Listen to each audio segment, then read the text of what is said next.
Welcome back, everybody, to Wolves After Dark.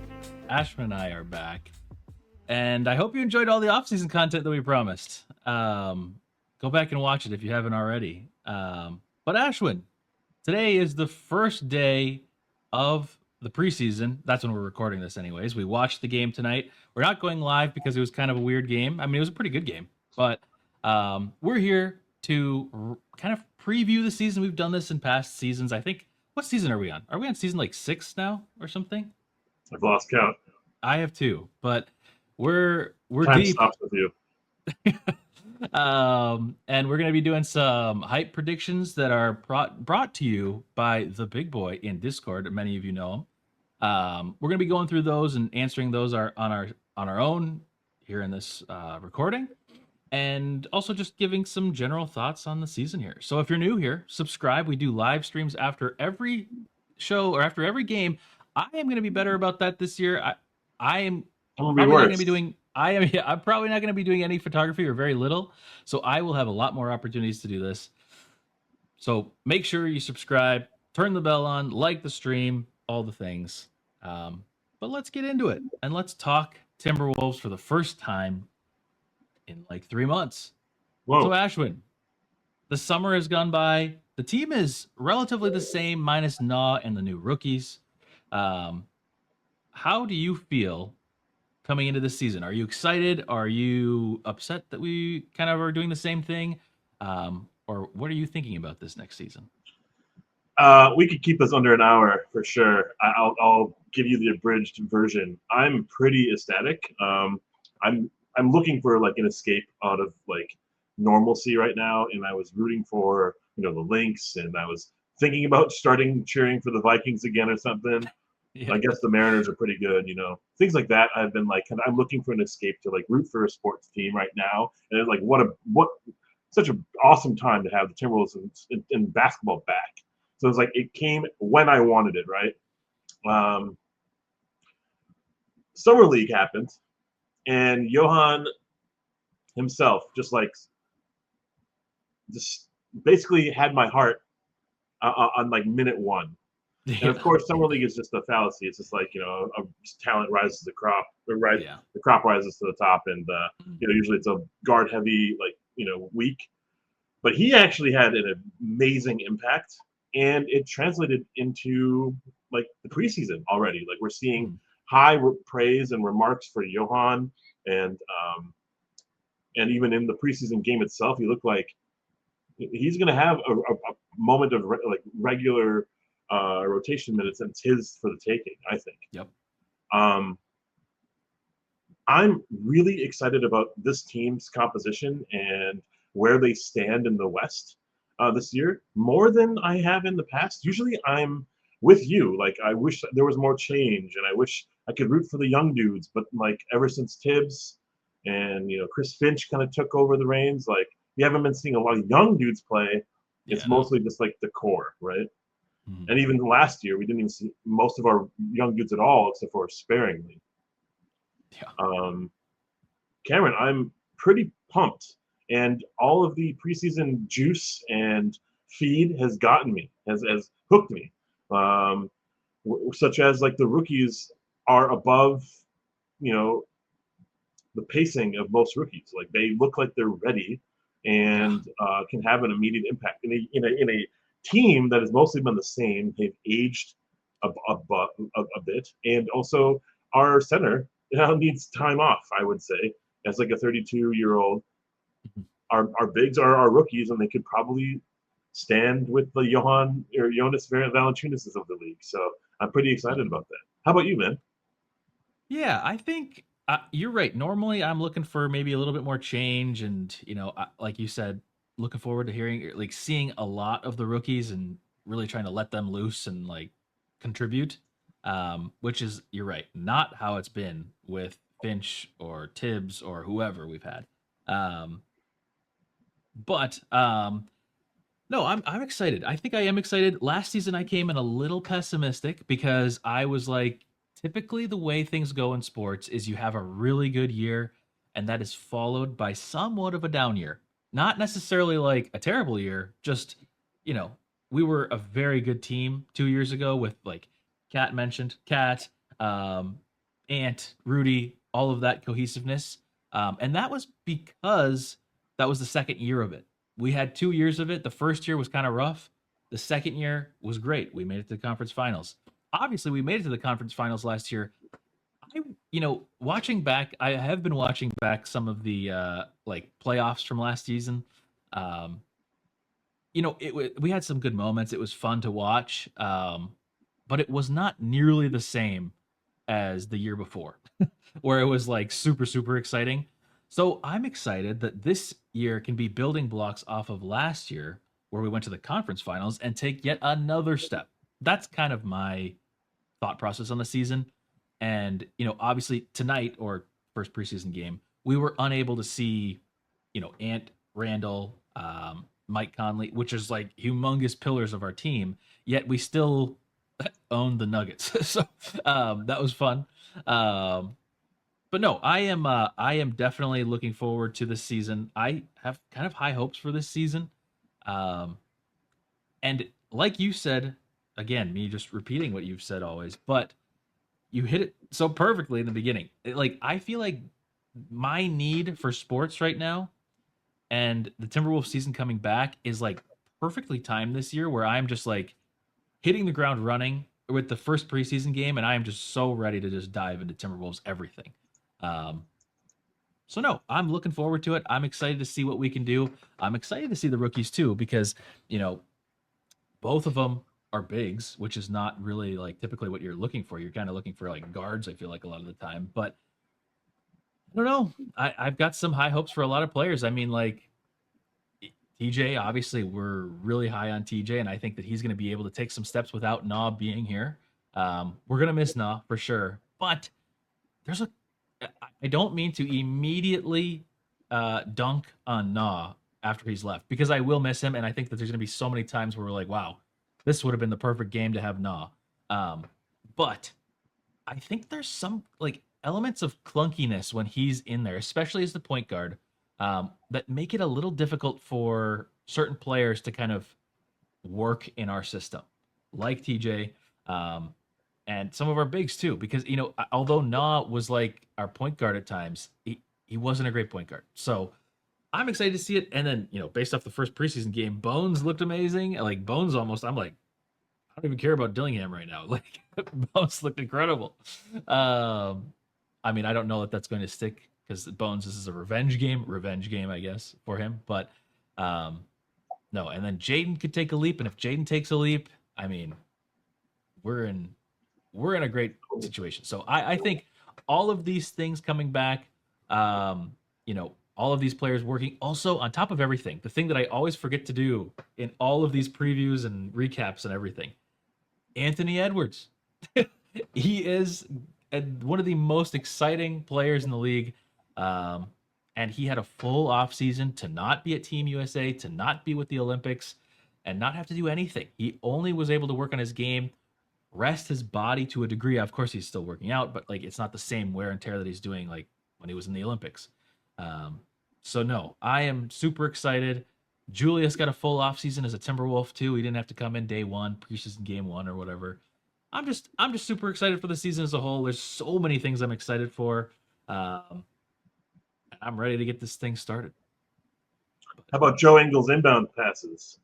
Joe Ingles inbound passes and Rudy Gobert threes, which brings us right Oh into man, the Timberwolves hype predictions from the big boy in the Discord. Shout out, big boy. I appreciate you've done this multiple years now. You do the over under in the Discord. Big shout out to you. You're basically our employee at this time. Looking for more employees, by the way. Definitely would love some more employees. We can't pay you yet, or maybe ever, but we're looking. We would love help. And also, if you guys are interested in joining the show, we're gonna have that happen a little bit. I know I talked about it last season, but there's actually some ways that we're gonna be able to do it this year that are gonna be way easier than whatever we were gonna do last year. So if you guys feel like talking after the games, call into the show, or I guess clicking a link and joining the show, whether it's just audio or video too, that'll be there for you. So make sure you're subscribed. And let's get into these hype predictions. Okay, so what this is basically, I don't know, 15, 20 questions, 25 questions, something like that. We're going to go through them not super quickly, but we will go through them like semi lightning round ish. We're not going to spend tons and tons of times on each one, but kind of fun questions. Feel free to participate as well if you're watching this. Go to the Discord, Okay, go to the we'll do. over under, and you can fill this out. So cool.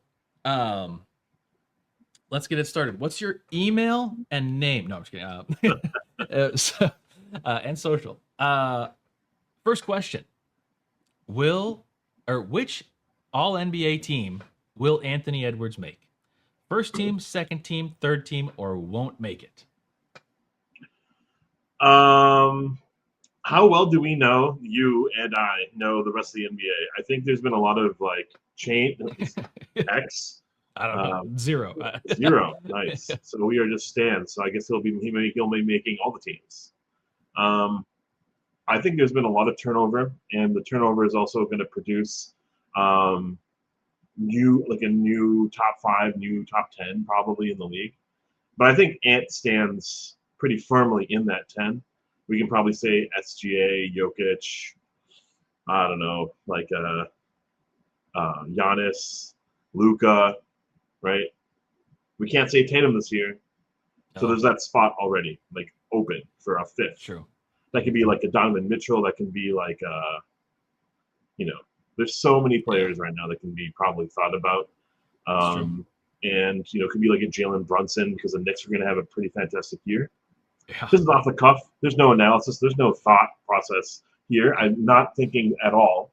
But live, off the top of my head, I think he's probably going to be second team. There's going to be this crazy tear that he's like even professing in like preseason interviews that he's that's like trying to go for that MVP and he's gonna try to go for career highs in the lulls of the season. yeah. When we're talking about trades and trade deadline issues and like now that the ownership stuff is all cleared away, we have like less to talk Yes. about. Hmm. So maybe with all that being said, like we need to keep things interesting, and Ants is going to uh, tear teams a new one. My long answer is I think he's going to make the second team, but I don't think I'd be all that shocked or surprised if he's first team, and I would be so excited if that actually happens and Yeah. he's recognized, and that also means Hmm. that he's not pretending out there, but he's not Yes. taking time off on games, but he's actually Hmm. producing at a high level, like consistently throughout the season. Yeah. First team All NBA is not a mistake. I think you can get into like the third team and the second team even as just like a well known player. Two Ashwins. Um, that's how we make first All NBA. But no, like you can kind of sneak in even if you're not super super consistent. And that is the knock on Ant is that he will have some 5 point stinkers every once in a while. And as you mentioned, he was talking about MVP in the offseason. He was talking about how like against bad teams, he's going to go for his career high so that he can that be motivated or something. But yeah, as you said, if I think he's like a fringe first team, maybe guaranteed second team player. Um, but if he is that first team, then that means that the Timberwolves are a very good team and a very consistent team, and Anthony Edwards is being the best version of himself. But I Because I mean, think we that, got to say something though. We yeah, got like skinny Zion. We got Luca yeah, back. We got Wemby and his own team now because like yes, there's no Chris Paul, there's no others. It's just him really and a and bunch of that's yeah, young dudes. So what is he going to be? He could be a first team, yep, just because Wemby looks like he'll dunk from the 3 point line and he looks nice. stronger than ever. He does, And every team is kind of like, what does the Warriors look like? That could be yeah. Curry. That could be Curry, and I feel terrible not even addressing that. That could be Anthony Davis and the Mavericks because who knows It's what they're true. going to look like. Exactly. There's a lot So of question marks. And yeah, I brought up because today on Twitter there was a whole thing about the Hoops Hype top 50 players, which I mean, it's just one place is it's just Hoops Hype making their top 50, but it's Shea, Jokic, Giannis, Luca, and then Ant at number 5. so Um, in this top 100 or top 50 on social, on Twitter. On yeah, Hoops Hype. Yeah, On Hoops Hype. yeah, they've got him as 5. But some of those other players that you mentioned, you've got Donovan Mitchell, Jalen Brunson, Cade Cunningham. If he stays healthy, could be a really Detroit has a good contender. crazy year ahead of them. They could I do some know magic, man. they Yeah. really could. So like you said, Steph Curry, Pascal Siakam could have a huge year since he doesn't have Tyrese Halliburton now. So Wow. like Wow. there's Right. all these players, Karl Anthony Towns. Yeah, we just there's a lot of players like you said that could do it. Jalen Brown without Anyways, there's a million players, and it's the same thing goes Yeah, for MVP. There's there's so many things. Luka Garza. There's so many things, so many players that could take over that first team to bump him down to second. But if he is first, um, that's earned. It's going to be earned for sure. It will not be by like mistake. this type of accolade for me personally does not matter, No. but it is a testament to his like actual success in that. With his success Yeah. on our team matters a lot more than his status and his stats on like a Phoenix Suns or like Utah Yeah. Jazz team. Let's say he makes all team, all third team as a Utah Jazz player. Mhm. Their team is not winning games. No offense, Utah. Or Yes. like Yeah. Phoenix looks like a shell of themselves this year. Their team is not going to win a whole lot of games. Yeah. Going for 71, Devin Booker doesn't do anything, right? Yeah. But here, like getting on a first team or a second team All NBA, like that is substantial. I think that means that there's something really baking in the oven for the Minnesota squad, and it's no longer Miss Taylor's lasagna. Yeah. Yeah. True. But anyways, our long-winded first question. I didn't even give an answer. I think I think you're right. I think it's second team. I don't know if I see enough of a bump, and there's just so many other good players. I believe that Ant is like a borderline top 5, top 6, top 7 player, so 5, 6, 7, something like that. Um, but I think it's just gonna be so tough. So and it's maybe it's the tundra tax too. It's people aren't paying attention to Minnesota. So okay, in a similar vein, next question: which all defensive team will Jaden McDaniels make? First team, second team won't make it. I'll start first. I think he won't make it. And it's not because of anything. I don't think Jaden is going to like regress as a defender. I think he could have an even better year than he had last year because I don't think that last year was like particularly good. Well, I mean, there was like it's hard to. We're comparing Jaden to Jaden. Okay, we've had some really high Jadens and some slightly less high Jadens. um, but no, I just think last year the voters and just the media kind of decided like, hey, Jaden's not exciting enough for us. We need to see like first team in the West. You need to be first in the West because I think J Dub I think J Dub was on one of these teams last year. And Yeah. it's like, okay, well, I'm not trying to diminish what he's done because I think that he is a good defender. But I also believe that, I mean, the percentage of times Jaden takes on the number one defender on the opposing team is huge. So like I think Jaden is deserving of second team, if maybe a similar spot. I think what he is a borderline first team, probably more aligned with a second team. But I kind of just feel like the voters might not. And I don't know that we're going to be even though I'm excited, I don't know that we're going to be the one seed in the West with like a dominating season. I think we're going to have a good season, but I think for the voters to care, you're going to have to do something super flashy. And I don't know that we're going to get that from him. But I do think he's going to have a good year. So that's like a weird answer, but I just think he's not going to make it. But I'm blaming the media. I don't. This is a pretty cool question. It's he's a team defender. He's an awesome one-on-one defender, but he's a team defender, and he will often like let someone into Rudy. What does that mean? Like that is a team concept Yep. situation there where he's using his strengths to recover, but then also like he knows that Rudy's reliable. He's going to be there. I think the NBA kind of drank the Kool-Aid, and I think it's also kind of fitting.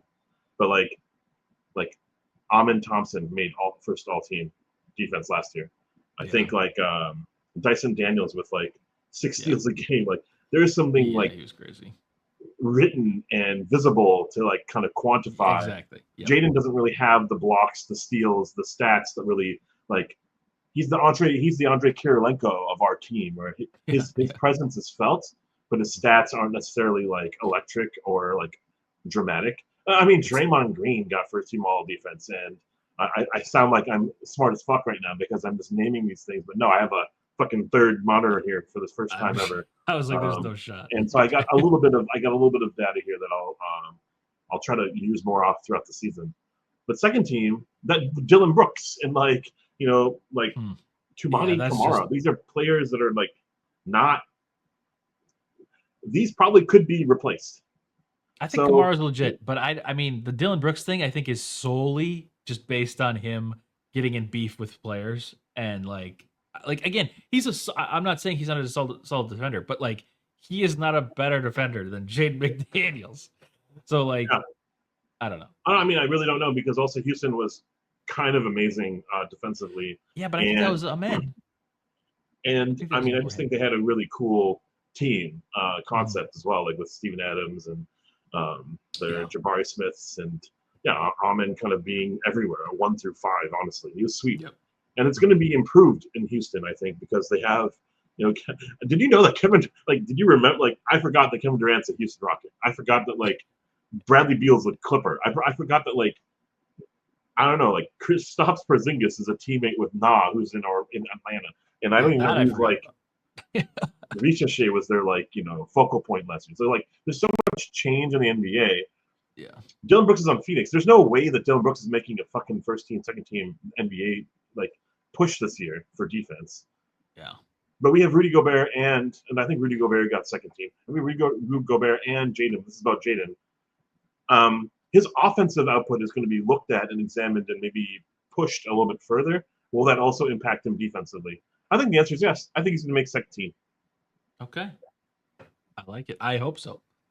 And yeah, last thing I'll say is that we have a lot of good defenders on our team too that I think also muddies the waters on like, okay, who is deserving of awards for defense on the team because you have Rudy who's falling off in a lot of people's eyes, and then there's not necessarily ours, but and then there's Jaden. You've got Ant who might step up defensively this year, um, and you got some fun rookies that could even be some good defense at times. So, but anyways, okay, we're sneaking in a fun one Sneaky here. dark horse is Jared Vanderbilt. All right, go ahead. True, yeah. Fun one. Rudy Gobert, 3-pointer, three options. One, he makes at least one. Two, he attempts at least one, but doesn't make any. End of quarter heaves from beyond half court don't count, which I don't even, well, maybe he will with the new rules. Um, or three, not this year. Last year, this was a question on here. I was so certain that he would attempt one, and he did not. um, I don't think he makes one. I want to believe that he attempts one so badly. I think he'll attempt one. Even though I said this last year, I think he's going to attempt one. I don't think it's going to go in. I think he'll attempt at least one. What do you think? I think that thing that you said before you professor prediction is more important than him actually making one. The fact that now people are going to be like a little less afraid to take shots at Yeah. the end of quarter heaves makes it potentially more of a chance that he'll throw a heave and then it Yeah. won't count, right? So like, does it make a sound? Does it actually happen? Um, Yeah. there's going to be a chance. I'm going to say still no. That's not going to happen. I think we're too serious of a team and it's not like the Mark Madsen years where we're going to be like, all right, Yeah. trying to tank it. There's not like a shot clock situation where he's really the one in the with the ball in his Yeah. hands, and he's never that far out of the paint in short clock Yeah. Yeah. situations. So, sorry, And even dog, what, no threes for you. I yeah, don't want it to even happen. Why are you so excited and you want it to happen so much? I do. I just think it would be so fun. It's I think fun to it's so see stupid. tall, goofy guys try to shoot a three. Um, I'd rather have Johnny Zuzang or Juzang take the three. Maybe. I mean, yes, but if we're up by 30, I want Rudy taking a three. If we're up by Um, 30, Rudy Gobert's not playing. that's true. Next Sorry for shutting you question. down. I haven't Which talked to you of in 3 these months. Here since our relationship, I just shut you down. which of these players, three players, will have the highest plus minus on the season? So we're gonna have a couple of these. Um, these are fun to think about. Um, but which of these players will have the highest plus minus on the season? Rudy Gobert, Jaden McDaniels, or Julius Randle? I have zero stats for you on who was the best plus minus last year, or do I? I don't think I do, I but could maybe pull him up, but I don't even know where to look. So I don't either. So I I think, will just say, I think for the most part, our plus or minus darling has always been Rudy Gobert.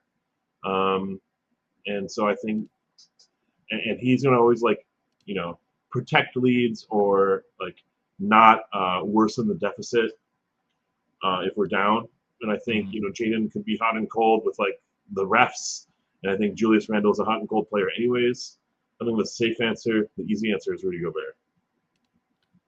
Yeah, I think that was my answer. I had Rudy Gobert as well, just because I think that when although he has some games where it's frustrating to have him out there, we saw even in the playoffs last year there were games where it's like obviously so beneficial to have him. So, um, yeah, I think at the end of the day, he is he's the answer for me. Dang it, I thought I found the stats here, but I did not. That's okay. Um, cool. Easy one. Next question. Which of these players will have the highest plus minus on the season? Nas Reed, Mike Conley, or Dante DiVincenzo? Um, this one seems less obvious. I don't want to give a long-winded answer, but it feels like every time I talk, I just can't stop talking. I think DiVincenzo is going to be like a fire hose. He's going to be very excited to shoot, and like that's all his basically his full kit is going to be about. He's going to be a hustler as well. I think Nasri is going to have more of a reliable role on the team than even last year and years past. Yeah. But he's also asked to guard like bigs and stuff, so he might get into foul trouble. And like his offensive output's always exciting. Mike Conley, I think, is the biggest wild card of the bunch because we don't know like he's Mr. All Reliable, but in this instance, in this set of players too, like Yeah. sometimes he gets cooked in his matchup, and we have to actually recover in deficits. Mhm. Last year that happened a lot. This year we might pull the plug early and put in an injection of offense in DiVincenzo, Bones Island, Yeah. Dillingham. Like Exactly. we have a lot of weapons, and I'm pretty excited even more so for this season than last year, where it was like, yeah, we're not going to open our experiment with Dillingham. We are going to ride with Conley. Now I think we have a little bit more leg room to say, hey, we're down by 8 or 9, and Conley isn't doing it for us. I think the plus minus uh, winner of this trio is going to be DiVincenzo. Wow. Really? Okay. I think I have the opposite answer of you. Um, Let's fight. let's fight. I think for the same reasons that you were just talking about, Dante, I think that he is going to be so hot and so cold, and I think that he's going to be cold more often than he is hot. Because I think that he And is, we are quick to pull him. I guess, but I think we have to use him more this season. I don't know. By the way, I was able to pull up the plus minus stats for last year. Our top five players in order: Rudy Gobert, Nas Reed, Mike Conley, Anthony Edwards, Nikhil Alexander Walker. Wow. That's concerning. So you're cheating Um, now for your actual answer? I am cheating now, but no, my answer originally was going to be Mike Conley, because I guess for the same reasons that you're saying in some regards, Dante, because I just don't think he's going to play that much. I think he's going to play for 18 to 20 minutes a game, 18 to 22 minutes a game. And I think that even though we won the first preseason game and looked capable as an offense out there without Mike as our point guard, I think there's still just going to be too many moments where Mike comes in and it's just he's just so steady handed that it helps us create offense. So I think that that since it's in such a small window where I think that Dante is going to get closer to like 30 plus 28 to 32 minutes a game or something like that. Maybe 25 to 30, 25 to 30. Um, and Nas, I think, is the same boat. He's going to be around like 30 minutes a game. So they're going to have a lot of minutes. It's going to even out a little bit more. And I think that Mike will be used sparingly. So this is like kind of a cheating answer because I'm more so just saying it's based off of like his lack of usage. He's going to be plus minus. But I do think that I know lots of people were super like unhappy with Mike last year, but and me at times too. But there were too many times where I thought he was very valuable on the court, um, and that if we didn't have a point guard like Mike, we'd We just didn't be have an in a answer world of though, hell. Cameron. Like we we couldn't go to our bench Yeah, in those moments because we would have to find someone who's also like aggressively as a defender, and it's Nah or is it Jalen Clark? Because he can yeah, even bring the ball up. Can we trust the ball in the hands of Terrence Shannon Jr.? Like it was riding the coattails of Ant, Julius, and Conley on occasion. And I think even deeper the playoffs went, I felt strongly that it was kind of a weakness in our lineup. oh yeah, oh We yeah, were always behind, and um, it wasn't easy to sub him out because he would be the person who was kind of trying to right our ship, run a play. But oftentimes it's a predictable situation, and he's also outmatched. Are you putting Luca on him? Are you putting Shea on him? Are you like yeah. how are you who are you guarding with this guy? So like maybe we'll be more creative and we'll have him in like the post like positions where he's guarding like the four even in moments. Hmm.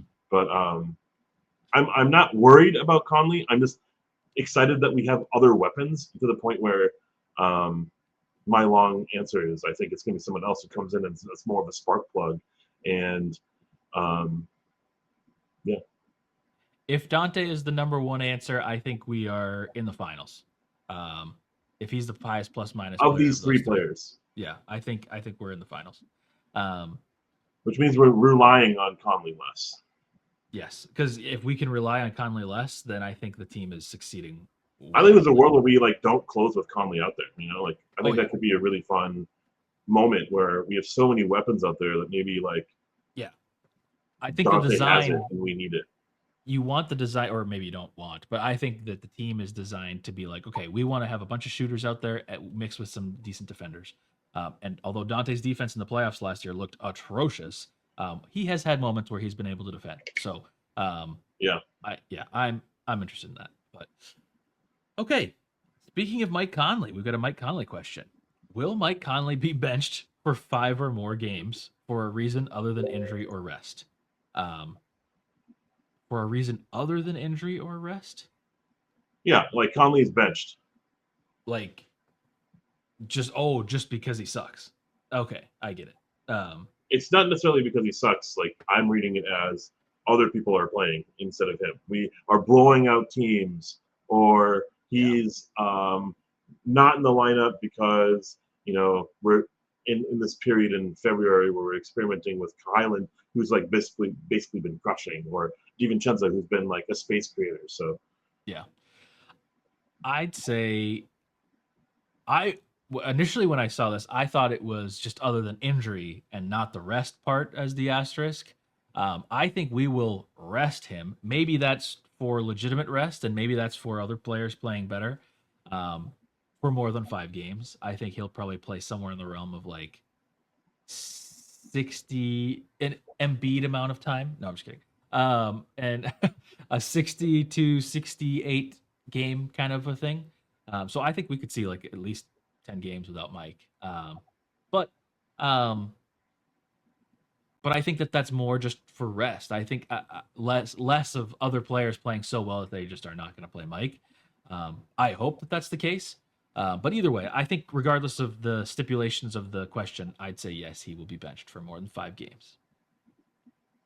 I agree. I also feel like the potency of this question is actually just like the team dynamics around it. Like I think what's going to be a strength of our team this year is that I'm even quoting Ant to an extent that it's like the cheat code of us not making dramatic changes and our the person who's like holding serve or steering our ship in a lot of ways is still there Mhm. and is going to guide us and maybe his most vocal season yet because this is like the writing's on the wall. There's not much time left, Yeah, and he's willing to take a back seat. He's like not like over his own ego that he will be able to like say, yeah, like come on in, it's now time because like Dillingham or Bones Highland or even like the Jalen Clark is like supplanted his role.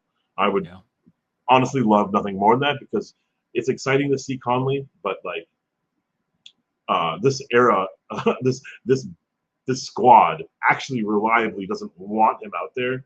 Um, but we need him because he's the only one who's like Yeah. experienced and like not going to screw us over, you know. So And for future sake, we have to learn we a have to way figure it out. because yeah, because like Dillingham is, at least in my opinion, even after this first preseason game, I think clearly still like nowhere near being able to take over as our starting point guard. He might be able to come in as like the backup this year, maybe. But honestly, I saw some people talking about how he was having a pretty composed like first preseason game. I'm not saying he played atrociously, but it was not necessarily something that I looked at and said, "Wow, he's made the leap." I think he looks similar to last season, maybe a little bit better, but there's still it's still a struggle for him to get the shot up from three, which is a concern. And he added a new little leg kick. So no, yeah, I'm still worried, and the team has to figure it out. But you did a nice segue that I just ruined. Which of these players will play the most minutes? Rob Dillingham, Jalen Clark, or TJ Shannon? Whoa! After this preseason game, my answer probably would have switched. I answered this poll before the game, Mm, and I, without even blinking, clicked Terrence Shannon Jr. I do think that Jalen Clark has a position on this team that is not like relinquished. He is going to play minutes as a backup two, as a potential one and two, and yep. he is this like defensive stopper, Jake Layman cutter, and Yeah. someone who's reliable without the ball in his hands. And he's probably one of the smartest players on the team already. He knows his role. He knows like there's no BS. He's not going to be a starter. Yeah. He has so much talent in front of him. So he knows that he just needs to lock down on D and hit threes and cut and being a runner. And his role seems very defined. I think Terrence Shannon Jr.'s role is actually my favorite thing to talk about. But if Ant's on a heater, like is Terrence Shannon Jr. in? If Julius Randle, Nas Reed, Ant's in the game, is Terrence Shannon in? You know, if like Yeah. That's I'm a good point. questioning when he shows up, and in those minutes he's going to be remarkable. Like look at him getting to the line and everything; it's awesome.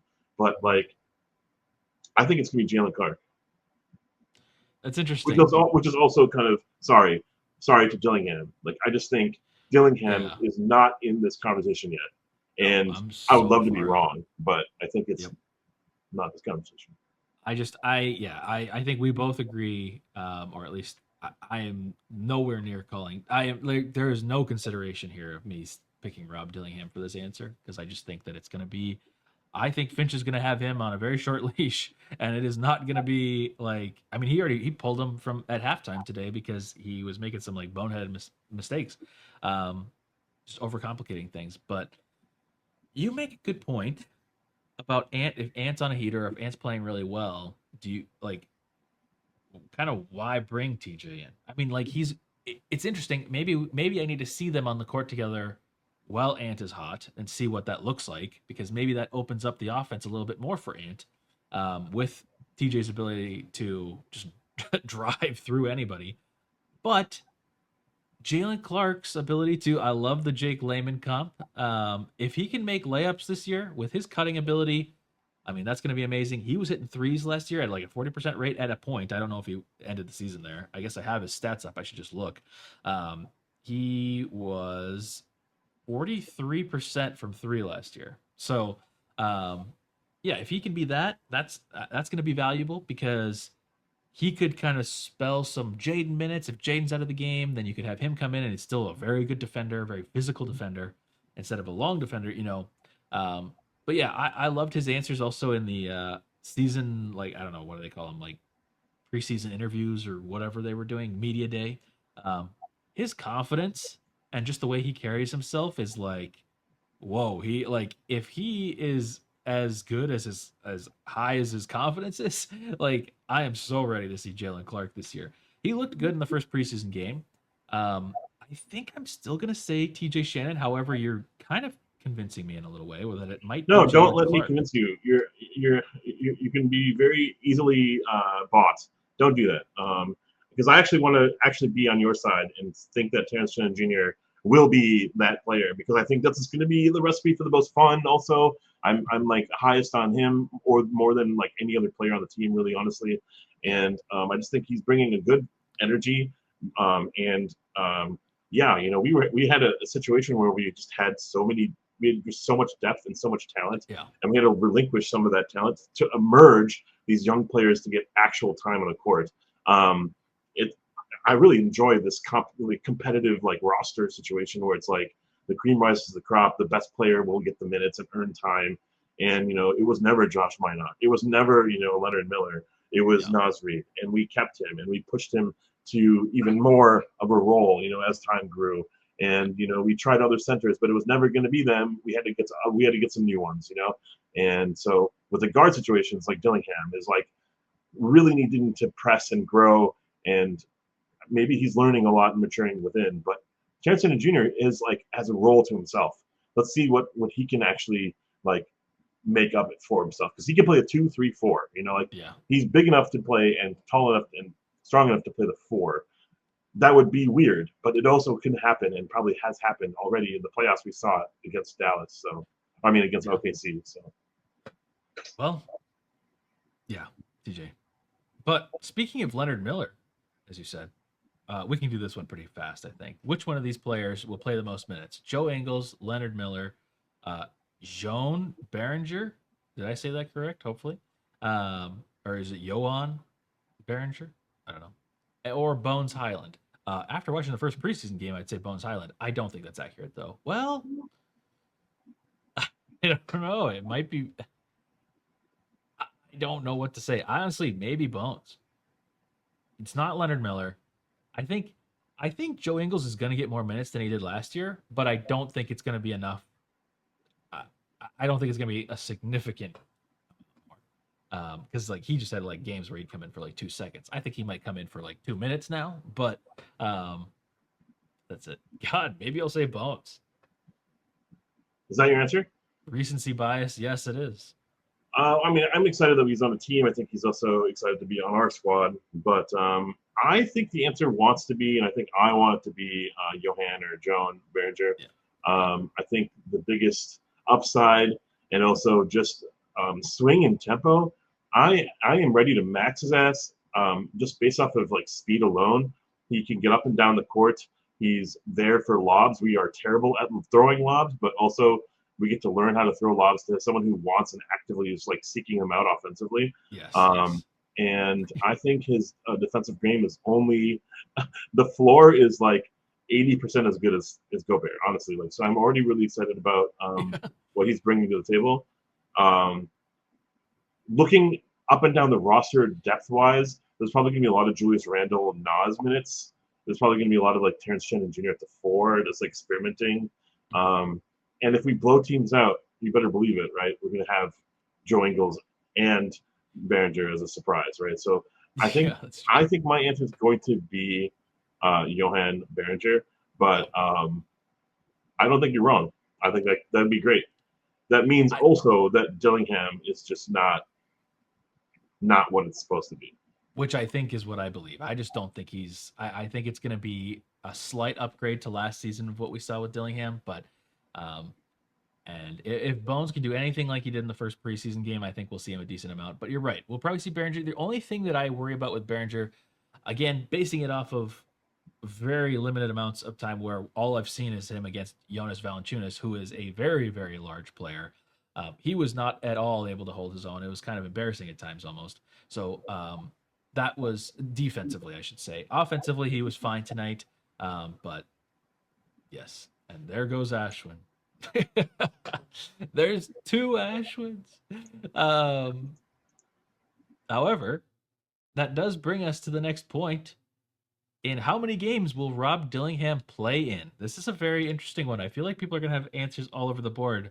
20 or fewer, 21 to 35, 36 to 50, 51 to 60, or 61 or more. For just for everybody's knowledge, before you answer it in the chat or not chat in the comments or whatever, Rob Dillingham played in 49 games last year. Oh, we got Ashwin one back. Um, he played in 49 games last year. So, Ashwin, how many games do you? I'll let you go first this time because I don't know what I guess I have an answer, but I've kind of already tipped my cap into what I think he's going to be. I have no idea what the question is. Sorry. Oh, how many games will Rob Dillingham play in? Oh, I think like in the 30 to 40 range. So I less think than last early season. season. I think early season we're going to see a lot of him because we kind of already trust and know what Bones Highland will be. He'll be probably even said, "Hey, be ready, be ready." But we're going to be working Dillingham into the rotation to see what he can become. We might have a quick leash with him, so we give him like 10 games, and it's like, "See you later, nerd."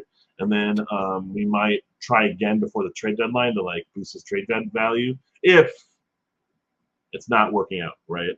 But Yeah. I think and I'm rooting for him. Like this is like not trying to be negative here, Yeah. No. but it's like we're at a point where we can comfortably like let go of a couple players here and then like get something back of value. And so I don't think Dillingham's playing more than 30 to 40 games. That's like So half the you're season. saying, yeah, you're saying less than last season. I don't know if you were How here many for did he me. play last year? 49. When did he play those minutes? I think I like know. I couldn't believe that. I thought he played so like then 30 games. so then okay. There's like a point where how many teams are we gonna blow out this year? Fuck if I know. How many teams are we gonna like, be in like crunch time with? Hell if I know. Yeah. Um, so I'm taking like the average and games that we would be blown out or blowing teams out. Like Mhm. he's playing in those garbage time minutes. Yeah. Yeah. So I'm just going to say like 10 games. And I think Yeah. we're going to give 10, 15 games of early season, like, let's figure it out Mhm. moments.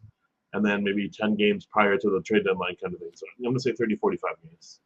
Yeah. I think I'm in the boat of 36 to 50. That was the one of So the that's the buckets. same answer then. It's the same answer. Yeah, I think it's I don't think there's that much of an improvement from last season. I think it's hard for me to believe that he played 49 games last year. But I think it's exactly what you said. I think there's like a little bit longer release in the beginning of the season, but once we start getting to winning time in the end of the season, unless we're just so far ahead, like if we're the one seed by like 10 games somehow, which I don't think is possible with the teams that are out there, um, then sure, I could see it being higher, 51 to 60 or 60 plus even.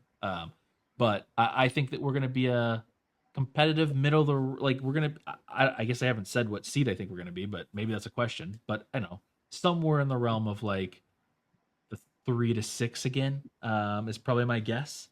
So I think there's not going to be time to really mess around with Dillingham um, making mistakes. So yeah, I think 36 to 50 is my answer. Next question. What kind of rotation will Finch generally use this season? 8 man, The nine best man, one. 10 plus man, or a close enough mix of the three that it's hard to say? That's a funny answer. Um, Hmm. I think this is gonna be a reliable 9-man rotation, which I think also then means 10 when we have a Behringer or we have a Dillingham or Bones Island thing. So that those three are on the fringe of our mhm. 8 9-man rotation. I think so. I think it's gonna be comfortably a 10-man rotation just based off the fact that I think one of those players is always going to be playing this game.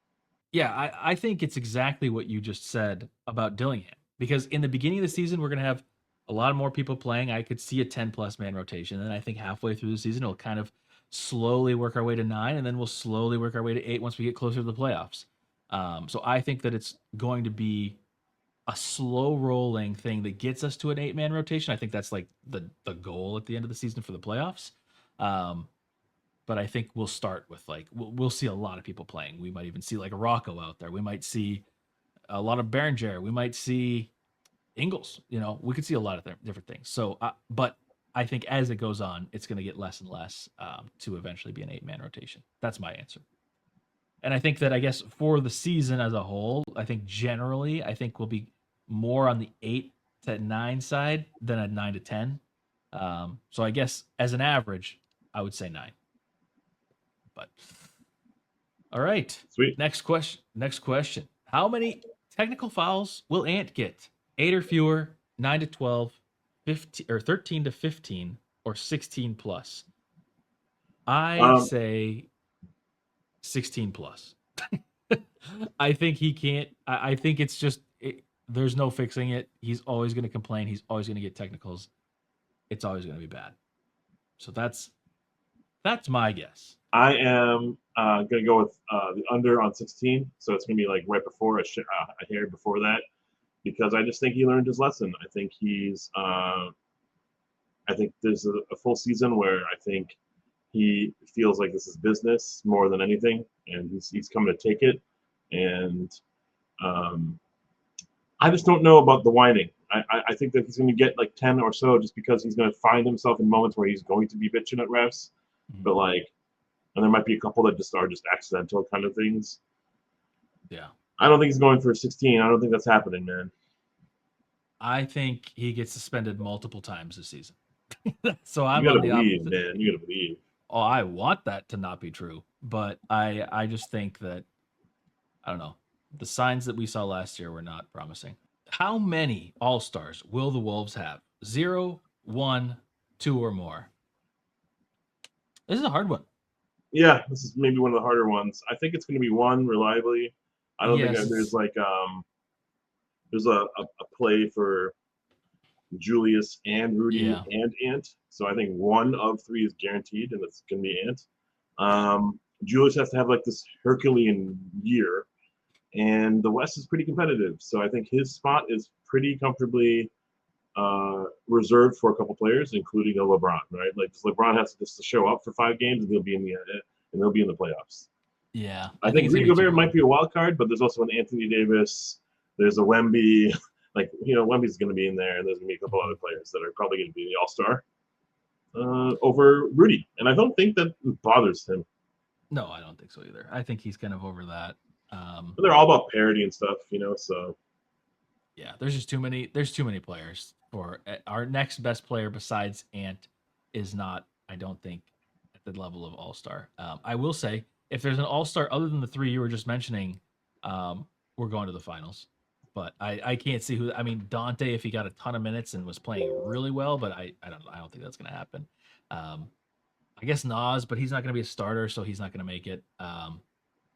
Nas, if there was like an injury and he was starting, then maybe. But yeah, I think the answer is one. I think it's Anthony Edwards, and it's pretty easy. Um, I alluded to this earlier, and I kind of answered it. What seed will the Wolves be? One or two, three or four, five or six, seven or eight, and the last one, it's a fiasco. um, I said 3 to 6. So I'm going to put my answer as 3 to 4. I do think that we have a better season than we did last year. I think we're going to be very consistent. I mean, after Julius came back after the injury, we were like 28-8 or something like that. So we had a very, very good record after that. I think we could even possibly play up to like the 1 or 2 seed. I think it's going to be very difficult with OKC. OKC is going to win a lot of games in the regular season. They're going to be just as good as they were last year because they've got the same players. Um, so I feel good about OKC. Denver could be good, but it depends on how much If Bruce Brown comes back to the Bruce Brown of old, maybe that helps him a ton. If Cam Johnson shoots lights out, maybe that helps them a ton. If Hardaway Jr. shoots lights out, that helps them. But I think they're probably the favorites to be the two right now. But I think there's a chance that we could compete for that. So I'm gonna say 3 to 4. Upside 1 to 2, I think is possible, and I think at the bare minimum, I think we're a 6 seed. If because I don't know. I think if we're a six less than a 6 seed past the All Star break, I think we're probably making deals. Like we're probably trading Julius or trading Nas or who knows. Like we could be doing so many things to try to change it because if we run the team back and we're less than a 6 seed, um, we need to figure something else out. I think. if you were forced to take some Tylenol right now or be wrong, Yeah, um, I think you would take the Tylenol. But like, I'm allergic. you kind of just said all the answers. So you are saying the 3-4 seed. But yeah, I'm saying 3-4 seed. This is my final answer. That was a really dumb joke that didn't land. Sorry, man. I think I think Denver is as good as they were last year. They definitely look like they've improved their roster, like depth wise. But like Yeah, Westbrook was pretty sweet energy for them, he and they're gonna have was. to find that. They don't have the best depth at that position right now. I don't think Bruce Brown's gonna really change the needle for them. But I do think I like don't a either. Jonas is great for them, and Yeah, that's true. I would say Cam Johnson is a nice replacement. But like Michael Porter Jr. like never showed it in Denver, but like has Zach LaVine like all star potential in him. So Yeah, we'll see what happens in Brooklyn. That's not what we're talking about though.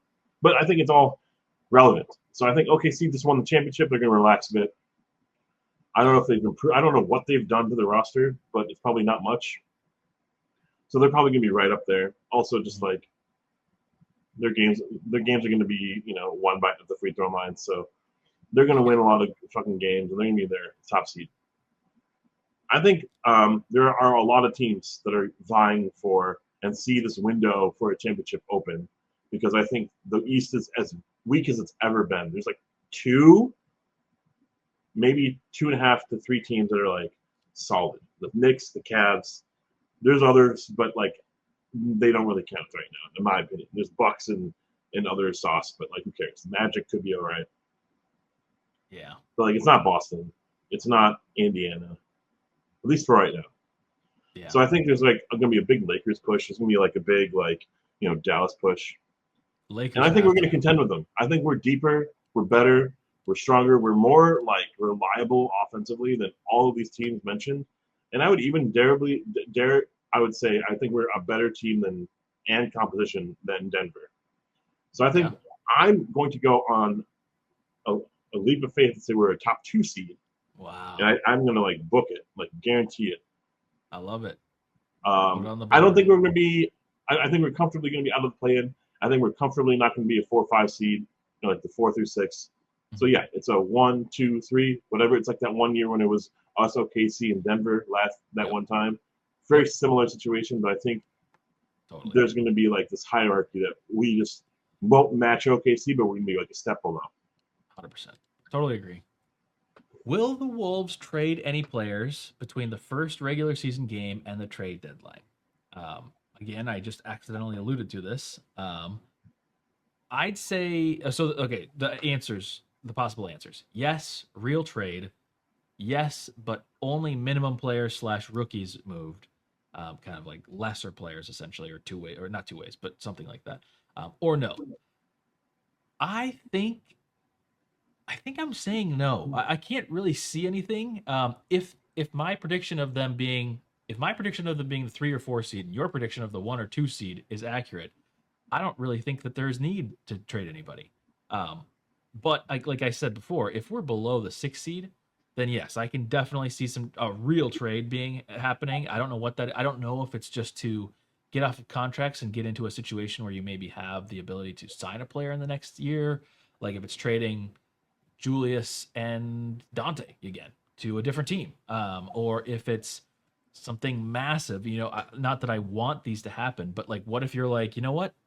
Let's make a trade for Giannis. That means we have to trade Jaden, Nas, and Randall or something like that. I mean, I don't know that we would do something that massive if we were doing poorly, um, but I think that only happens in a world where we're not performing well, and I think we're going to perform well. So I say no. No trades are going to happen. I wrote yes and not like a significant one. I think there's this too many pieces in our crock pot right now. I think Hmm. also like I see that we need to probably fill a hole or two when we see certain depth not kind of like raising our bar, raising our floor. And I think there's going to be a moment where we might just deal 2 for 1 kind of situation to kind of get off of a player or two and like elevate someone's role just that much more. And I don't want to necessarily lose a DiVincenzo or a Dillingham or a Yeah. Highland or like a dare I say like anyone else off the bench, but just Mhm. like I could see something like that happen. Yeah, I I'm I really, I'm guess really kind of curious. This is probably, I hope this is everyone's like biggest what if. Like, what if we got someone to replace Conley? And yeah, Conley's yeah, coming off the bench. exactly. Like, we did not do that. We decided to let's ride this team for one more year. So that Yeah, means that we're not going to make any big changes. So it's like something to fill the hole. But is this our last, not last hurrah, but is this like one of our last chances with this current starting lineup? I Maybe. think so. And so if Yeah, so, like we should go as hard as possible for this chance because the East is only going to get better next year, and also the West is just like coming down our throats, right? So it's an it's interesting crazy. and awesome problem to have. Like we're this good and we're potentially like competent for years to come, and we're filling in holes and we're fixing problems rather than trying to find the next alpha. We're trying to find the next best great big. We have everything we need. Yeah, I think if there was an obvious point guard out there that was like Dennis Schroeder level kind of a player that we could trade two players and maybe a second for or something like that, I could see that happening. I think just looking at it last year and looking at it this offseason, I just feel like there's no obvious answer for me. Like last season, I was like, oh, maybe Jordan Clarkson. Not that he's like a solution for us, but it made a lot of sense because like we've been picking up Utah players like crazy. He's like an older player on a very cheap, or I think it was relatively cheap contract. I mean, I think he signed a minimum for New York now. But there was a player like that. There was also like a Colin Sexton that I was kind of interested in. Again, Utah, were these players that felt gettable for like low amounts that could have helped us a lot, and we just didn't do that. And I just don't see those players at this moment. So that's why I say no. But maybe something presents itself, and there is some kind of a point guard that makes sense because I would be down for that. And if there is then a player that does seem obvious, then maybe. But I have a hard time seeing that. So um, yeah. Next question. How many of the four in season tournament pool play games will the Timberwolves win? So those games where the court's all funky. How many will we win? At the, what is it? The something cup? NBA Cup? Something Um, hilarious that I don't think was a result of like a the result of the planning of this tournament is that when you are not in the tournament, it's like a week off, and you can yes. have practices. And I'm pretty sure that we got better as a result of that. Um, I think training camp was like asked for us because we had brand new Yeah. talent coming in, and we just had a really struggle. We struggled in the first half of the season, first quarter of the season. Mhm. Um, I'm in favor of this in-season tournament now because it's giving like a quarter break Yeah. to teams who don't care about this. I think we go 2-2, and Yep. we don't make the playoffs because who cares about this? This thing does not matter at all. What Yeah. does matter is a break. What does matter is time for practices and sessions that are like during the season and not like because we have to through travel and stuff. I think 100%. it's going to be the biggest like gain for most teams is just like, all right, let's reset. Let's like take a pause. Hmm. We blitzed through the first quarter of the season. We went through Christmas, or we're about to hit Christmas. Like, what did we do wrong? What do we need to reassess? And I think teams like the Lakers go ahead win the first in-season tournament. That means so little. Yeah, exactly. So am I looking at this correctly that it looks like the championship for the NBA Cup is like around December like 12th or something like that, It's 13th, like, it's 14th? like I don't care or It no, but it's like it's that week around uh, or after Thanksgiving that it happened last yes. year. So It looks like there's like a 7 or 8 day break in the calendar, which I think is what that is. Another reason that I think the Timberwolves could be pretty low on these win totals. I think they'll go two. I agree with you. I think they'll go 2-2 because they don't really care and I don't think they want to really go that far in the tournament. But we have 2 home games leading up to that, and then 4 home games after that. So if we do not make the championship or playoffs or whatever, we're at home from December 6th through the 24th. I bet you, dude, like I bet you top dollar that like we're looking at that right there and saying like, this 100%. is a good moment for us to like Reset, this is recalibrate. the most impactful part of our season. So let's 100%. stay home. Let's Yes. make this the only thing that matters in our world, and win these games at Yeah, home. totally agree. Fuck off for a week, and then win these next four at home after we get out of this thing. I think it's amazing 100%. because um, I think we can game it. We can Yeah, totally, if we really want the stupid tournament, let's go for it. But yeah, like, I don't think it matters. At the end of the day, two losses are impactful, but like two losses in the beginning of the season are the exact same as two losses at the end of the season. So if you can yeah. kind of like These will find be the where the games. schedule losses are and like Yeah, kind of just try to lose, like try to win, stay competitive, but like lose ultimately. Like this is like a five head kind of conversation. But I think we should lose yes. intentionally, maybe to Expect. teams that don't matter as much in the seeding. Yeah, yeah. Expect heavy Dillingham minutes, Behringer minutes, Rocco Ah, minutes. yeah, yeah, yeah. You're gonna recall the 10 days. Like, Yeah, ooh, exactly. interesting timing. Interesting timing. Yes, that's what's gonna happen. I'm so sure of it now. Now, of course, let's do some edit where we flash to us winning the NBA Cup. Um, but no, I think that's accurate. I'm not in favor of like teams resting players or teams intentionally losing. So like, this is a weird thing for me to say out loud, but this is like a pretty impactful part of the season that I For saw sure. last year and was like, ooh, this could be something kind of gamified because we didn't get Yes. into the tournament and it was like nice and we were able to like reassess Yes. and I think our coaches got to align more. Mhm. Because even some of the coaches were new, like Corliss Williamson or something was like a new uh, Yep. person that was Yeah. brought in. You know, Yep. yeah, I wonder if other teams are thinking the same thing.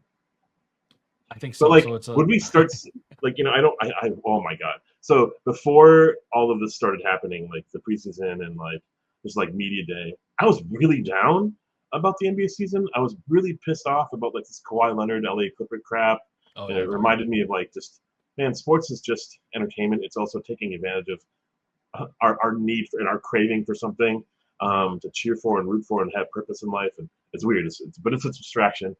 Why did I say all that? Because Kawhi Leonard sits 1,000 times a game. Like Yep. season, like he is always resting. And should we look at that and target certain games this season and be like, you know what, Ant, take the night off. I think we should. Gobert, Conley, yeah, don't worry about I it. think we should 100% because I think he comes back so much better when he has rested. So I think I agree with that. Even though I love the mindset that he brought a couple years ago, talking about how players do rest all the time, I do think that strategically resting him for certain games is unfortunately probably valid. Which is also why I mean I personally I know it's probably never going to make sense for the NBA to do this, but I am down for like a shortened season, not like like crazy I'm not. shortened, but I'm down for like a 68 game season. I think. Um, I think it would be. I think there is some length of the season where we get a little tired in like February a lot of the time, where it just feels like there's not a whole lot to play for. I mean, like you have enough games to like care about the standings a little bit, but you're still so far away from things. I don't know. I'm not saying that I hate having 82 games, but I do think that if we had closer to like 70 or 68, it might feel a little bit more enjoyable because there's a time in the season where even I, as a basketball fan, get a little tired.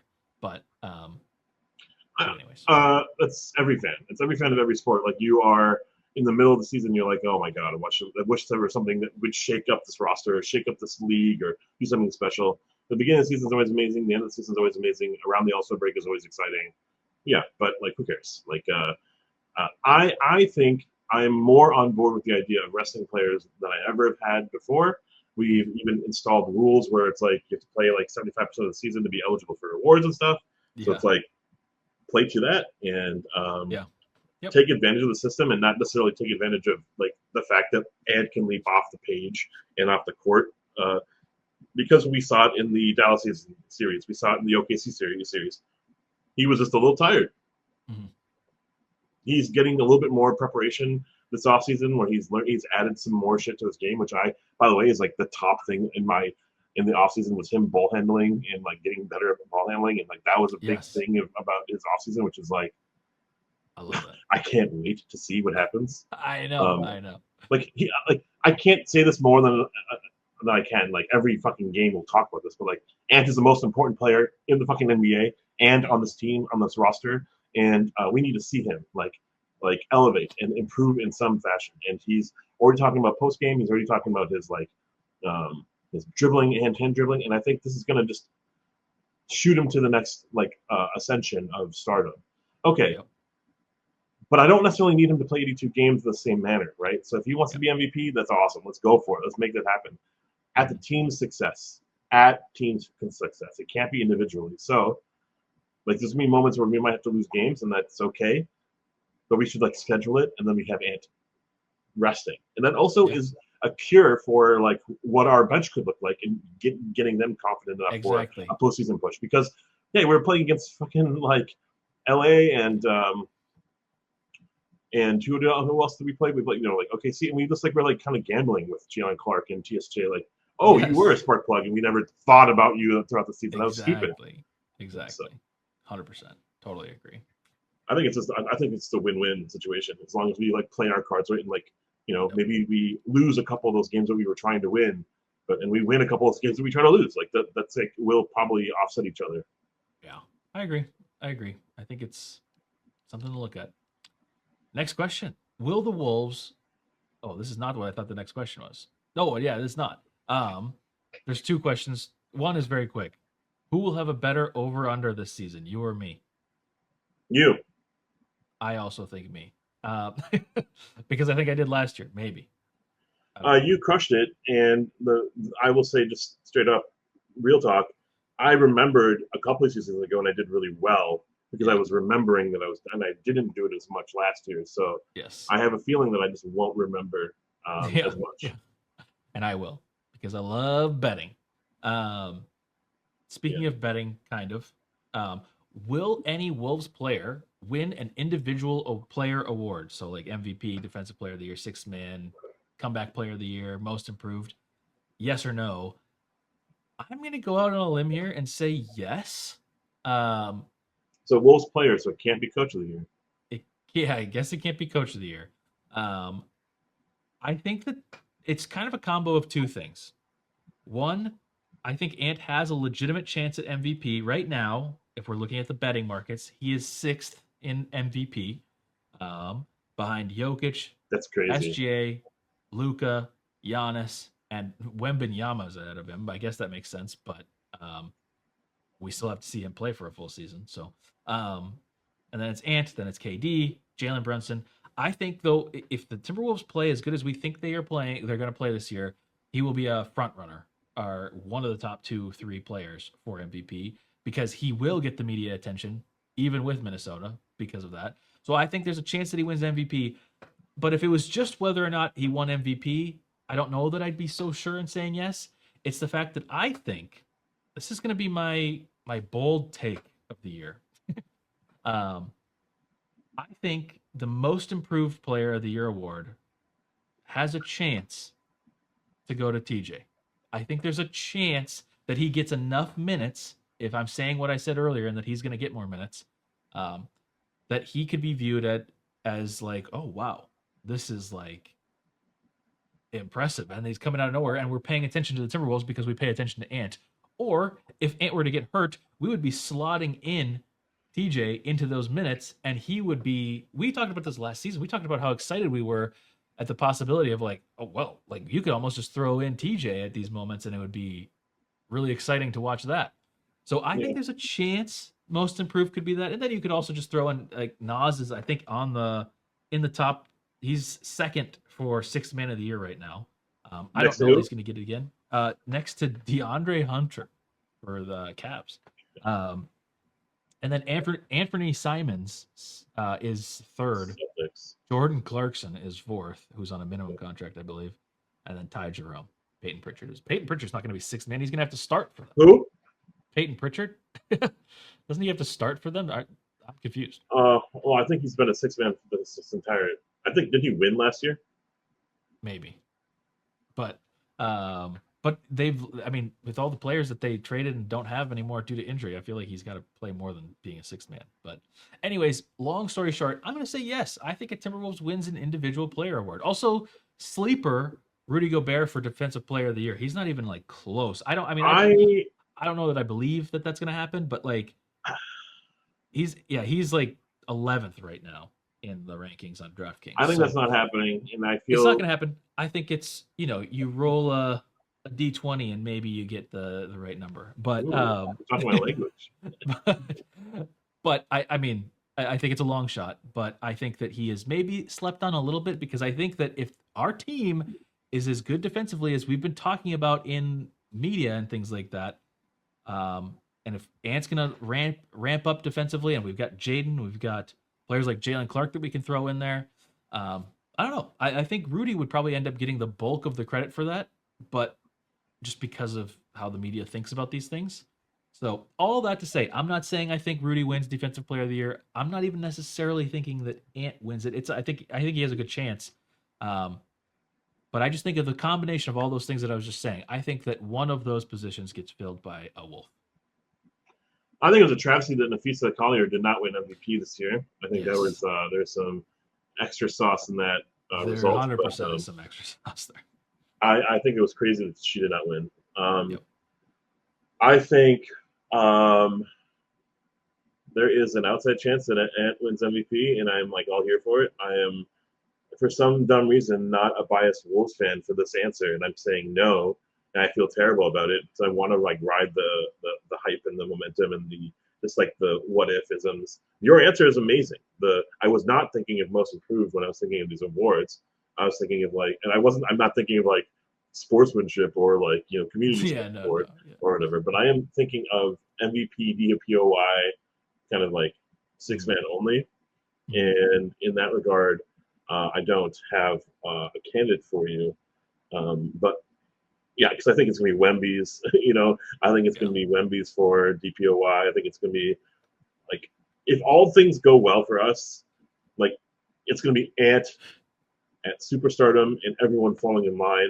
That also means that Julius Randle's role has been elevated to some degree, and um, Nas Reed's like minutes were in part because he was starting, right? Like Yeah. when he won 6 Man of the Year, he was starting some games, and so um, like I think Cat went down that year. I don't remember exactly what happened that year, so but Yeah.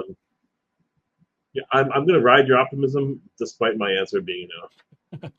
That's okay. And I think it's fair to say that because this is based off of voters, and the voters have, I mean, as you kind of prefaced, like, Nafisa should have been MVP and she was not. And, just weird things can happen when you're leaving it up to the media to vote. So, um, and I have no idea who's controlling because this, I mean, you could argue that every other previous season was controlled by NBA and TNT because everybody just listens to Charles, Chuck, and, wait, no, Charles, Kenny, and Shaq. Um, Don't forget Charles and Charles again. Uh, and don't and Barkley and Chuck. shut up. I'm worried.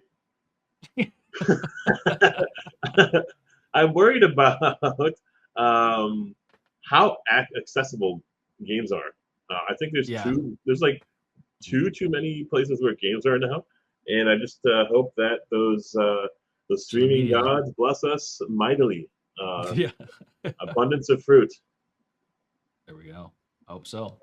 And hopefully, yeah, I guess I don't even know because I'll have League Pass, but I guess I'm not really thinking about it. I'm just assuming that I'm going to be able to I watch also have everything. League Pass, and I'm But I'm just not realizing excited that I have now, it. yeah, I'm just realizing now that there's going to be so many games that aren't on League Pass.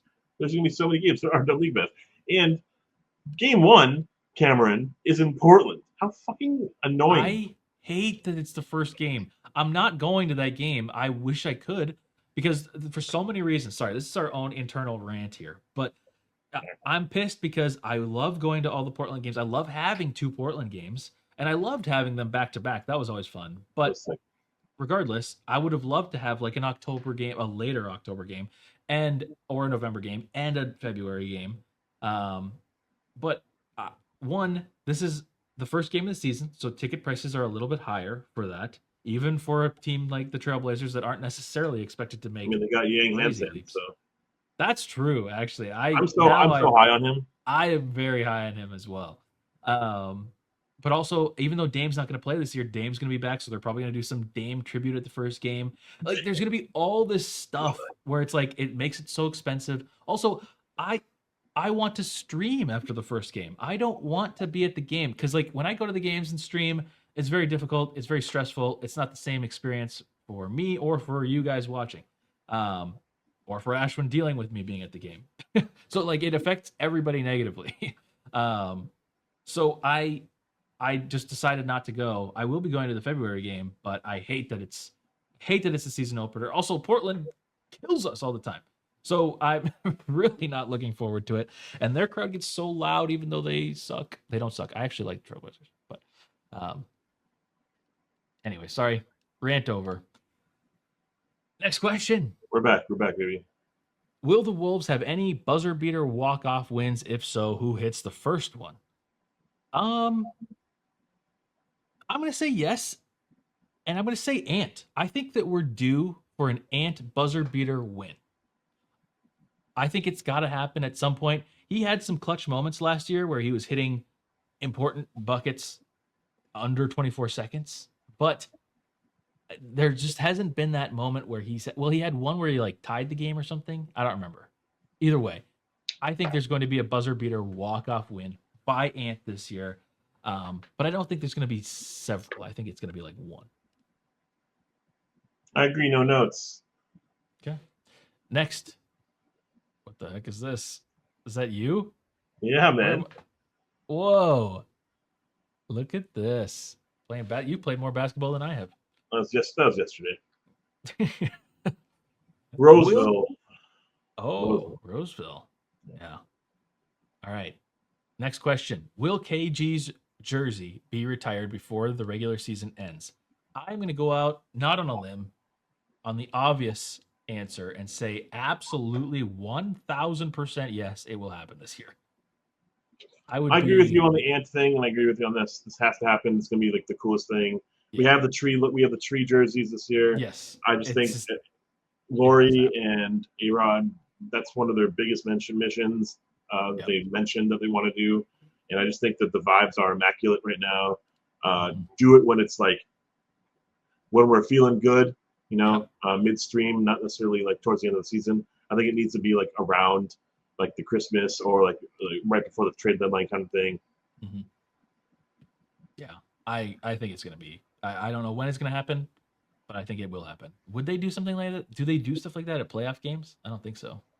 I I Let's get don't to think the so. playoffs, dude. But we have to get to the playoffs Yeah. first. Speaking of which, last or not last question, second to last question. What will be the ultimate result of the season? This is probably the most important question. Um, we missed the playoffs. We're a first round exit. Win one playoff series. Lose in the conference finals. Conference champs. NBA champs. Okay, Walk it through me. Well, walk it through with me. we're not going to miss the playoffs. Only way we miss the playoffs is like injuries or some crazy fluke scenario happens. So It's I don't never think been that's going to easier to happen. make the playoffs in the NBA. Yeah, exactly. It would require either just catastrophic, terrible play, which I just do not foresee happening, or it would require catastrophic injuries and multiple. Even if we lost Ant, I think we'd still be able to make the playoffs. So um, we're not going to miss the playoffs. First round exit, I guess you could maybe some people might be able to argue that we just have a terrible matchup in the first. Like I don't know who that is, but I don't see that happening. Win one playoff series and that's it. Uh, I don't see that either. I think we've shown to be a very good playoff team. I think Finch has shown to be a very good playoff coach at times. I think he comes up with good game plans, gets the players ready. We've won a lot of playoff series in the last couple of years. So I think, and Ant is a big part of that, of course, but I think the team cohesion, I think, is good. We win more than one playoff series. I think that I don't think we lose in the conference finals 3 years in a row.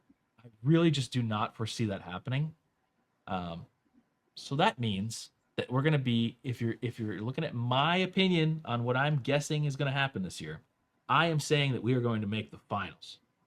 Because I think that if we end up going against OKC again, I know we lost 4-1 to them, but there were some games where we could have just had a couple plays go differently, and I think we've got way more of a series. I think there was a chance that we could have done it, but I'm gonna say I'm just gonna say that we. Well, no, I mean, I think that's the other thing. If we make it to the finals, the East is gonna be so weak this year. that we're going to have a chance. I'm going to go out on a limb. I know this is just the homerest of takes ever, but I am not the homerest of persons ever. I am not the person that says this. I think the Timberwolves win the NBA Finals this year. I don't think that's crazy. I really don't. It's not just because of the addition of our depth at center now, which feels great. It's going to be awesome. It's also going to be an experiment. We lost but we didn't lose any significant piece other than that, and that is a replaceable piece, but it is something that we are going to miss and moment to moment. We're going to remember that we used to have him. I don't feel like I'm confident enough to say that we'll win the finals, but you kind of just convinced me walking it through. Like, we're going to be a top seed. That was something I've already professed, Yep. So top seed. There's 6, 7 other teams that we're going to be facing up against. The Phoenixes, the Kings, probably not. The Lakers, like the bottom of the West in the playoffs, the Pelicans. I think we can win any of those matchups. Mm-hmm. The only teams that we are kind of scared of, like legitly to me, is Dallas, OKC, and Denver. So those are the 4 seeds, the 4 teams, and they're all probably duking out in the next series. I think we play Denver, we win. We win. I think we play Dallas, I think we win. Mm-hmm. It's the OKC versus Minnesota thing, though. I'm kind of like, of course, hilariously like skeptical of winning, but like I think we would have an edge in a lot of ways that I'm excited about. I think the depth is still like in question at the point guard, but like we have options now that we don't have to rely completely on Conley. Mm-hmm. And if we get to the finals, like you just said it, like who are we playing? The Knicks? Who are we playing? The Cavs? Yeah. The sixth man of the year, DeAndre Hunter, Caddies? I think it's not out of the question that we win the championship. And so I'll ride with you as the homerist of Homer fans. Wolves After Dark. We're not Kyle Tighe, but we are NBA champions.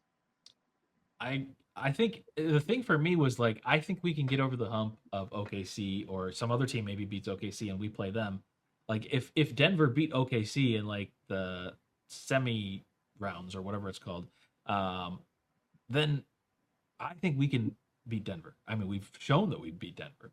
That also means that Ant is probably MVP. That also means that Ant is like really shown out that his game is transcendent. His game is beyond measures that like a Jokic pulls up the triple-double net rating god, but Ant is winning games. Ant is putting up stats that he can make. And he's not doing it at the free throw line, the stripe that like SGA does. His is actually also marketing. Like his game is so much more of a scene and a spectacle. Yes. And I think that is a cool storyline to interject in a year where it's like, is it going to be written? Is it going to be wrote? Is it going to be chalk? Is it going to be Denver and OKC again? No, let's make more drama happen with Minnesota coming out of the West, and the East is going to be an exciting year. Like the East, we say weak, but it's also going to be like really electric and exciting. Like any one team from 1 through 7 or 8 could probably make the conference finals and finals. And so I believe we are the better of any team in the East, right? So I think we would just have their number. So I'm excited about that. So I'm with you on that. Yeah.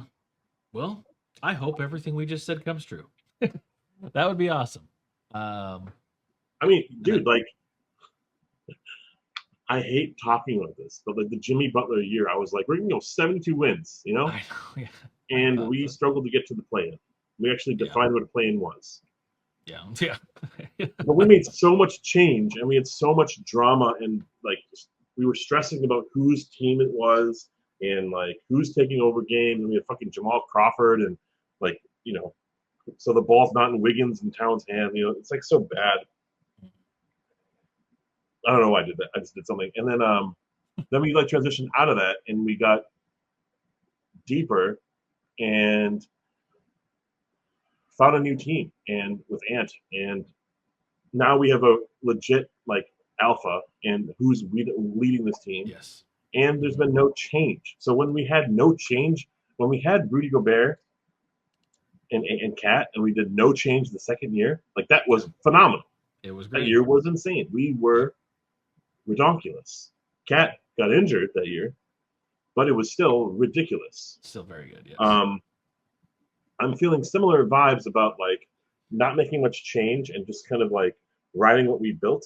It feels like Julius Randle feels home. Like there's no stress about that in regards to like outside influences and where location where his kids are Yeah. going to be taught. Like this is home, and I feel great about that. It's just like a situation that like feels comfortable that he will then say this is my only thing that I care about, and he'll play harder and stronger than Yep. ever before. I think that's like a big deal, bigger talking point. I think Gobert is like his keys to the car is like also like willing to also bring in someone new into the fold where Yeah. his job is secured. Don't worry about it, and let's bring someone else in and teach him this system that Gobert is belonging in, rather than trying Yes. to fit him in a new system because Yep. nothing's changing at the top, right? Mhm. It feels really good to have a solid foundation, and then Yep. we are bringing in new talent that are only going to push us because they're trying to they're trying to take our jobs. Like Yeah. as a starter, like Nas is like wanting to be a starter. So Julius is going to have to play up to his competition, and Hmm. like the point guard position is up for grabs. So that's a Bones Highland, Dillingham, and even others that like, oh, that's like a ravenous situation where they're going to want that position. So Yep. I'm just feeling excited about that because also that means that our second stringers, our third stringers are just going to be hungry at every moment where they are in the in the game. And I think we're going to blow out teams in ways that we've never done before. I feel like Johan is also going to unlock something in our offense that is like very sustainable in terms of oops and like kickouts in a faster pace. Yep. Yeah. I'm just like very over the top on this roster this year, and we didn't do anything. Exactly. Yeah. Yeah. No, that's true. I mean, we didn't I'm. mention Houston and stuff like that, and they're going to be an awesome team too. It's just like, do I I think. rely on 39-year-old KD's knees? I'm not sure. I think them losing Fred Van Vliet is a bigger deal than. I mean, maybe people are making a proper deal of it, but I think it's. I think it's a big deal, and I think it's going to cost them a lot of wins because think of. I mean, it's a little bit different than KD with the Suns because KD with the Suns didn't have a center or a point guard. Now they have Shengun, so they just won't have a point guard. But I think that was such a big problem for that offense in Phoenix was that it was like sure you can have KD and Booker score a lot of points, but like when it comes to like closing down games, if you don't have like an actual point guard, I think that's a problem. So I mean, maybe Reed Shepard steps up for them. I don't know, but I mean, I think their team is crazy big, and yes, I'm probably going to root for them as hard as possible, like as a casual Rockets stand because I like their team right now, or at yeah, least I like Amen a lot. yeah, So and he's their two. Like that's yeah, insane to think about. But Thompson is their crazy. two. So So I mean, I think their defense will be good enough to keep them afloat and win games, and I think that their offense obviously has with KD is a lot of firepower, more than it did last year. But I think that not having an actual point guard hurts a ton in the NBA. all right, good enough. So um, And then we got yeah, Skinny Zion, and who the yeah. hell knows what Kings are? The Kings don't know what the Kings are. The Kings are so. I mean, if I had to predict a team that's way lower than whatever their win total is going to be, it's the Kings. Like I don't know. They're gonna fire GMs. They're gonna have to Yeah, fire like everything. They're so bad. yeah. They're so bad. I'm So pretty sure bad. the Spurs are probably going to be in the playoffs this year. Spurs might make it. Yep. Who else? The Pelicans, like you said, I think they'll be better. With skinny Zion. Um, the Warriors, if they play like they did at the end of the season, like Oh yeah, we were Warriors going win too. for win with them, that could be bad too. So, um, but we'll see. Yeah. And that's our lookout for the season ahead. We've got one preseason game down. By the time this is edited, I don't know. We might have multiple preseason games. I think I'm going to try to get this done relatively quickly, though. Get it up either tomorrow or the next day. But the next Timberwolves game, I guess I don't even need to do this because we're not streaming. But We played obviously Saturday. We play on Tuesday at home against the Pacers, and we play Thursday against the Knicks, and then Jesus. we play Monday against, I think this is that Tigers team. Oh no, the Guangzhou Long Lions. Okay, this is preseason. Sorry. And then the real season doesn't start until the 22nd of October, which is that Portland game that we mentioned, and then that Friday, the Lakers, and believe that's like an NBA on NBC game or something. Wow. I'm Yeah, gonna be I don't missing. know. I'm gonna be missing all of it. Our heads are gonna be spinning like crazy trying to just find the streams. Um, but yeah, so relatively bold and positive outlook for the season. I will say we've been pretty accurate with a lot of our guesses over the years. I think we've at least been within an acceptable amount of wrong in places that we haven't been accurate. Right. So I think if that's correct, you buckle up, Timberwolves fans. This is going to be a great year. Yeah. um, any final thoughts from you before we end out this super super short show? Thanks for sticking around. I mean, I know that we only just we're like a 20-minute show. That's we just do highlight clips, you know. Yep. Yeah. Sorry, we'll make it longer next Um, time. yeah, I think the season's gonna be remarkable. I'm here for the flow, the ebbs and flows of it, but I'm really thinking highly, and even more after the show. I'm even more excited, honestly, about like what will result in the season. You know, like I think we're gonna have a big push, and I'm ready to be surprised. Also, Yeah. like I'm ready to be like shocked that like something remarkable happens, and I can't wait to see Ant on the court, man. Like he I even know. seeing him in preseason or like seeing him barking on the sidelines got me so amped. I So know. Oh, I'm so ready to see him play. I am hoping for big things from him this year and big steps there's also forward. something And really exciting, like back in the day when we were just always awful, and you'd be having like some young dude to root for and be excited about, like the Andrew Wiggins draft Mhm. where we like got him and we were like, whoa, this is something, you know. And but we kind of went away from it once we got a couple pieces and we started like not caring Yeah. about the draft as much, and that's also kind of an interesting strength of like confidence. This year we're gonna have shit to root for on the sidelines. Like excited to be like, okay, Behringer and Yeah, we kind of get it all. TSJ and Jalen Clark. These are young dudes that we get really excited about and cheer Mhm. for. And even the Rockos of the world. Meanwhile, we're winning, you know. So it's like this is just going to be positive vibes all around. Mhm. And there's no like finger pointing. Looks there's not going to be like any sort of like this is the fall guy or this is the guy that we like. Oh, you know, Mhm. I wish we didn't have him on our roster because we don't really have many holes. Yeah, We just have some like questions at like point guard position, really. So that's about it. Yeah, I think, the thing for me back when we started, this would be my final thoughts of this, and then we'll end this finally. But the thing for me back when we started streaming and we were on Twitch is A1 from or built from day one. from day one, When we were at built from when we were at as like we were employees. When we were with built from day one, the thing for me that I was at one of my lowest points in fandom during that because we just it felt like we had no paths that we were close to getting out of. Like it felt like we had committed to Andrew Wiggins, we had committed to Towns and Levine, and then after that it was Anthony Edwards and Towns, and I just wasn't like it just felt like Cat wasn't taking us like we thought Cat was going to be this like all NBA first all team kind of a player for us and take us places like we'd get on his back and he would take us to like deep playoff runs. That obviously was not the case. Um, Cat was a fine player. He was a great player. He was one of the best Timberwolves of all time. But it was not the same level of Anthony Edwards. And back then it was like, okay, but what do we do? Are we going to trade him? Are we going to trade somebody else? It felt like we had no place to turn and no moves to make. Um, couldn't get better without getting worse. So it just felt bad.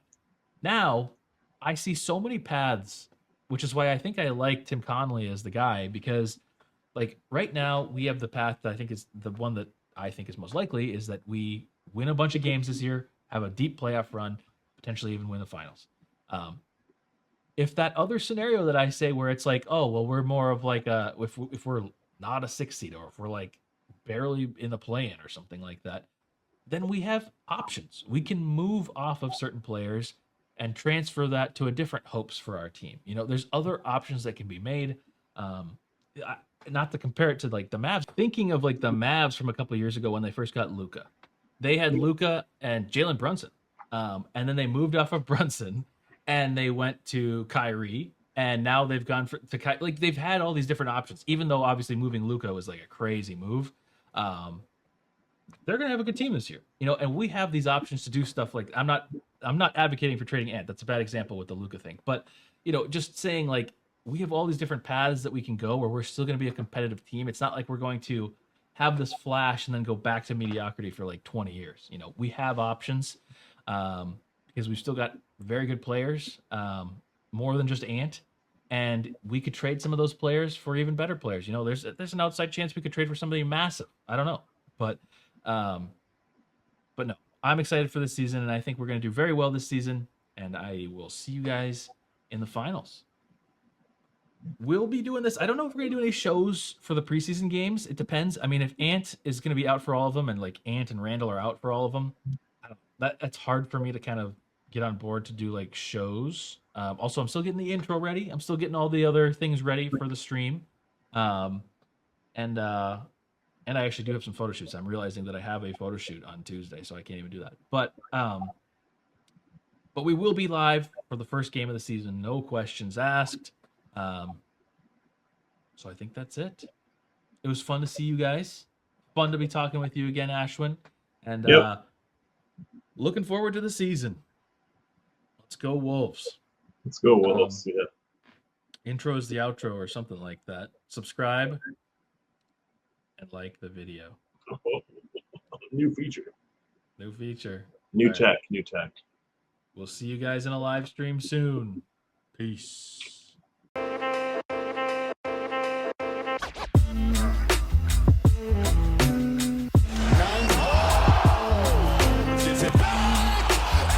I believe that the Minnesota Timberwolves are going to win the World Championship.